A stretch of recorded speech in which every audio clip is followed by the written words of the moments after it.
Hi there everyone, welcome to my channel. So in this video guys, we will talk about what are the uses of data center. Before we start, I would like to say thank you so much to all my viewers, silent viewers and supporters in my channel. Thank you for watching my videos. If you are new with my channel and then you like this video, please hit the like button. Don't forget to share and please support my channel guys if you're new by clicking the subscribe button. So let's begin.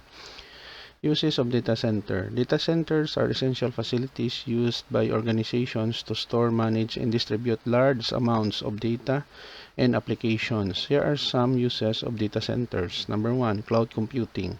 Data centers form the backbone of cloud computing services, providing storage, processing power, and networking capabilities to users over the internet.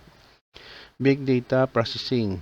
Organizations use data centers to handle massive volumes of data for analytics, machine learning, and business intelligence purposes. Number three, website hosting. Data centers host websites and web applications, ensuring they are accessible and responsive to users globally. Number four, disaster recovery. Many organizations use data centers as part of their disaster recovery strategy, ensuring data backups and redundancy to minimize downtime and data loss. Number five, content delivery networks or CDNs.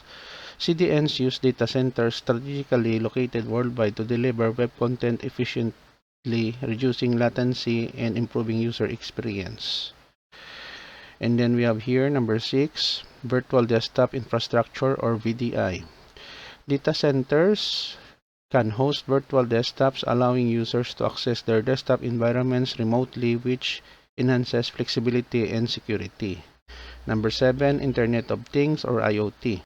IoT devices often rely on data centers for data storage, processing, and coordination of large-scale sensor data. Number eight, high-performance computing, HPC.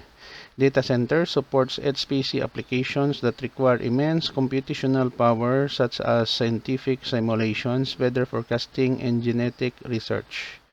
Number nine rather, e-commerce and online transactions. Data centers plays a critical role in hosting e-commerce platforms and ensuring secure online transactions. Lastly, number 10, media streaming. Streaming services rely on data centers to store and deliver video and audio content to users across different devices and locations. Overall, data centers are fundamental in modern IT infrastructure, enabling scalability, reliability, and efficiency in handling vast amounts of digital information and services. Okay guys, so this is the end of my presentation on what are the uses of data center. Thank you so much for listening and watching my videos. If you're new with my channel and then you like this video, please hit the like button. Don't forget to share and please support my channel guys if you're new by clicking the subscribe button. See you in the next video tutorial guys. This is your friend Jake saying bye bye for now.